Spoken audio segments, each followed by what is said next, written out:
Hi, I'm Kurt Osiander. This is your move of the week.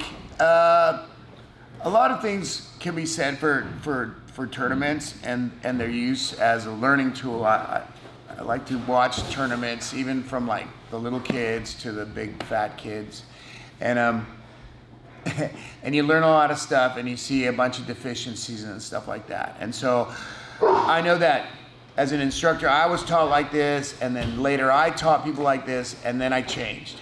And so I think that this fundamental, which is elbow escape, and where we teach people, see, I'm doing something already different. A lot of people do it like this. And they have 2-on-1, which means they have two hands on one side, and they're bringing their knees together and they're pushing with both legs. Okay, and so this is just so white people can learn how to move their hips. Right, and you go like this, and I go reach for your toes and scoot your butt back, right?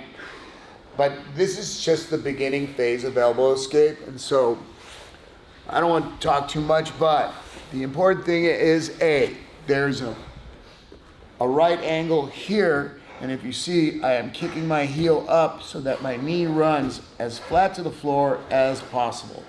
And in fact, I also am not laying flat. And I also will not go 2-on-1. I'll go on their hip, or I'll build a frame. And I bring my chin to my chest so that I can protect my elbows and my chin, and this drops my elbow to the floor. And then what I'm gonna do is either I do an L, this is the way I'll scoot and touch the top of my, see, look, the heel is still up, so the knee is really low. And I bring this in the inside of his thigh to my top of my thigh, and this hand is on the hip, so he cannot go behind me. And my knees don't go together because there's a right angle. If he decides to fucking jump this way, I lift my leg, he jumps in my half, he jumps in my full, right? If I'm like this, he cuts across my border, nice and easy, just like the Mexicans. Sorry. Now, I can't help it. So look, after I get here, I crunch down, I touch the top of my thigh, my elbow's on the inside. I'm gonna go open, feed, and then this leg will come through, it'll post. This hand will go on my hip, I'll turn completely. Once again, kicking my heel up, not putting my legs together like a bad prom date. And then I scoot, I bring this through, scoot, bring this through. Look, every time the hands switch, I don't go 2-on-1. I don't push on the knee because I'll get kimura, right?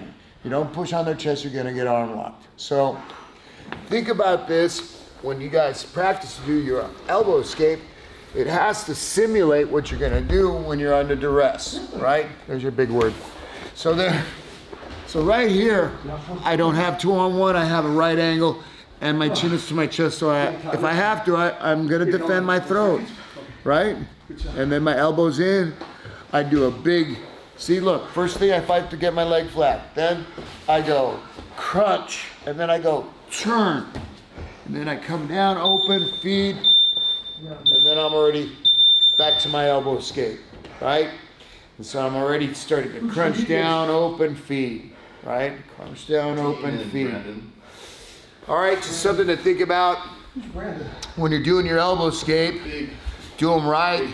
If you go 2-on-1 and you fucking train that into your brain, you will always go 2-on-1. You will always you get your back taken, or the guy will cut across you and go behind you. All right? And that's your move of the week. Go train.